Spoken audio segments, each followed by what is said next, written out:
Gosh, I love my board. Our board. Good morning, everyone. How about this beautiful venue? Have we ever been in something where we had so much beautiful signage saying Green Sports Alliance in it?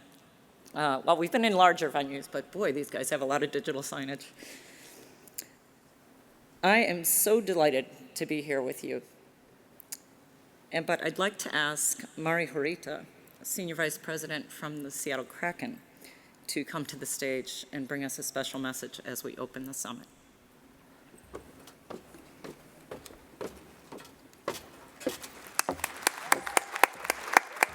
Good morning.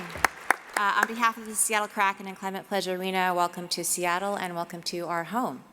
As many of you know, we're still quite a young enterprise, and only 4 years ago when this arena was just in a gigantic hole in the ground, and before we had a team, we reached out to local, tribal, and indigenous leaders to introduce ourselves and also to listen and to learn how we can be good partners. And one of the themes that surfaced was the importance of engaging authentically and continuously in a number of different ways, including by leveraging our platforms to uplift and amplify the voices and stories of Native peoples and tribes. And so we spent the next 8 months working with Native consultants and Coast Salish tribal representatives to develop our Land and Peoples Acknowledgement Statement. And this serves as a starting point and a framework for our partnership and our commitment. We then turned the statement into a video that we show before every Kraken game, and we're pleased to share it with you as we kick off this conference. The Seattle Kraken are on the homelands of the Coast Salish peoples, who continue to steward these lands and waters as they have since time immemorial. They recognize Washington's tribal nations and organizations who actively create, shape, and contribute to our thriving communities. The Seattle Kraken are committed to doing their part to engage with and amplify the voices of Native peoples and tribes.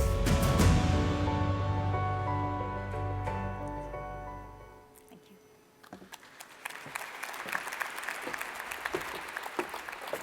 Beautiful. Thank you so much, Mari, and thank you for this warm, warm welcome. So it is in the spirit of honoring the origins of the Green Sports Alliance and the Green Sports movement that we know here, that we gather here today in Seattle. 13 years ago, a number of very dedicated, visionary individuals gathered around a table and said, hey, what if we leverage sports? What if we leverage sports to bring the sustainability message forward? I met Scott Jenkins just a short while after that. And later on, you can ask me the story about ripping out urinals, but because that's the circumstances that we met under. But he said, hey, you know what? We're going to get a band together, and we're going to have a little conference down in Portland. Maybe you should come along. And that was my introduction to the Green Sports Alliance. And following that first summit in Portland, I went home with so much energy. I think my husband was quite perplexed, and I said, I have found my crew. I have found my team. This is my mission. At the outset, the intention of the GSA was to discover and share the how. How do we get this done?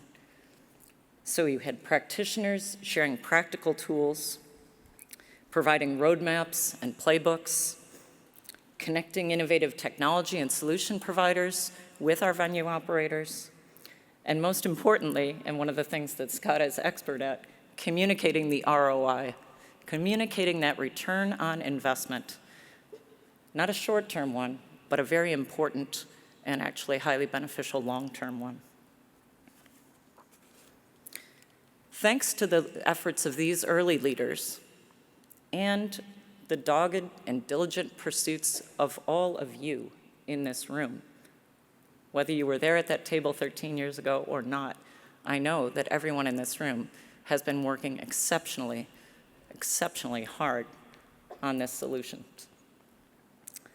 The how, through your efforts, the how of greening sports has been demonstrated broadly through many, many sports, widely throughout the world with lots of great global examples,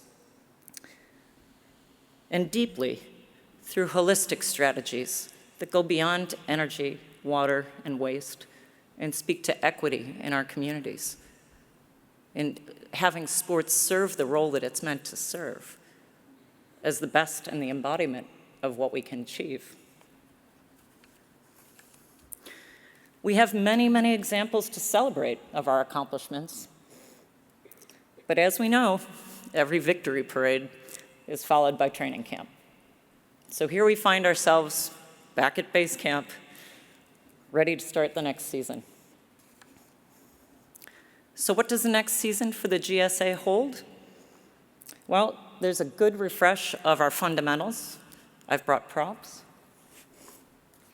Not one, but 2 new playbooks just launching on building for a new generation, how to build and construct, and water. And kudos to the team and the many, many, many people that worked very hard and very long hours in a very short time period to make sure that we could bring real tools into your hands today in time for the summit.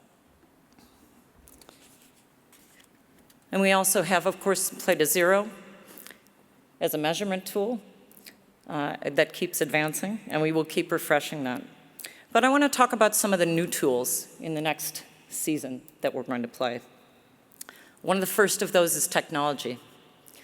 And obviously, this venue is not only a sustainability wonder, but it is a technology wonder.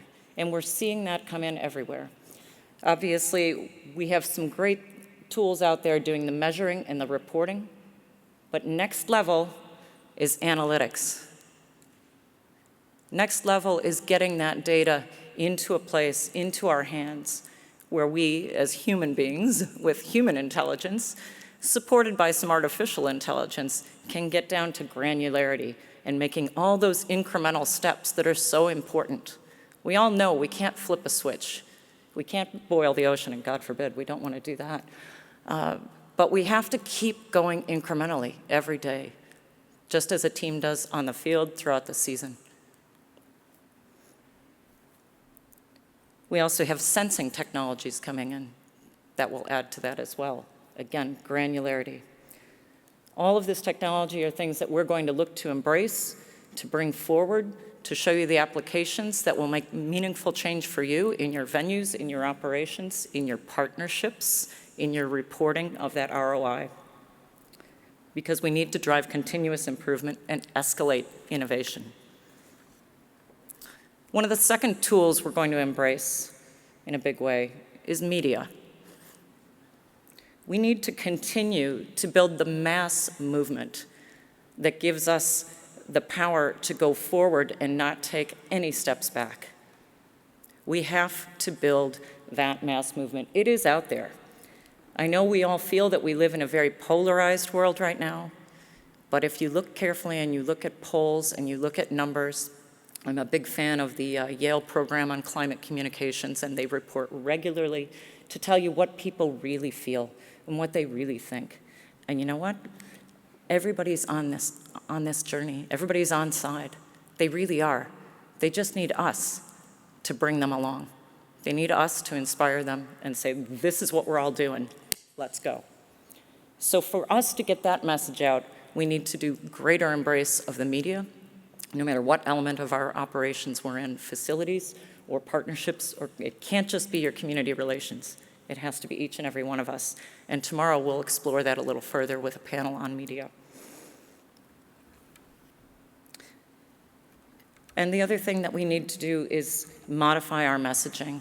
There was a great quote a couple of weeks ago from Solitaire Townsend, who's the CEO of Futera, which is a sustainability consulting group specializing in marketing and communications. And it was excellent. I just loved it. She said, climate change is communicating itself. We don't need to do that. What we need to focus on is selling solutions, selling actions, engaging people in the movement. So we're done with awareness. We're all aware. We're aware every day in our own communities. We see it. There's no one that hasn't been touched by extreme weather or obviously health and social issues. So let's move on to making that message more impactful. And the third tool we're going to use, new allies. In our houses, in our own houses, inside the sports industry, we need to be talking more with our partnerships teams, handling the sponsorships, getting them engaged.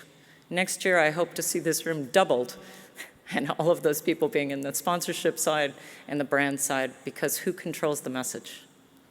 So if you are from partnerships or sponsorships and you're here today, bring your friends. If you're here from facilities today, next year, bring a friend. We may even have a BOGO special.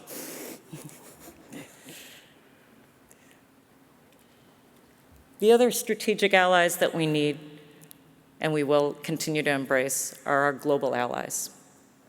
We have done a great deal in North America, but you know what? There's a lot going on everywhere else too. And we're not hearing about it, but we do know who those folks are. And I'm so delighted that today we can welcome people here from Japan, the UK, Germany, Greece, Italy, Spain, the Netherlands, oh my goodness, the Netherlands, with whom we have a strategic partnership. And I think I've got oh my goodness, Anne, don't kill me, Canada. Which I think may just out-wrestle the Japanese delegation. So please do chat with our international delegates, ask them what's happening in their neighborhood. But it's very important that we continue to embrace and open these conversations so that we all have a bigger tool set, a bigger arsenal of best practices to cite. And we keep finding that new innovation. So another wonderful quote that I came across recently came out of the technology sector, a gentleman named Bill Weil. He said, with climate, winning slowly is the same as losing. And we can say the same for social justice. But for all of us, this work can feel incredibly frustratingly slow, depressingly slow, sometimes lonely. I want you to look around this room. These are your people. These are who you go to when you're frustrated. This is your green team. Green is not only the color of the environment, it's also the color of renewal, the color of hope, and the color of peace. So while it might seem that the Green Sports Alliance is more environmentally focused, we are indeed green in the sense of all of those meanings of green. And the Green Sports Alliance is not a disembodied entity. We are the Green Sports Alliance, all of us together. And this is our call-up moment. My call-up has been to take the baton from Scott Jenkins. Scott, where are you? All the way in the back.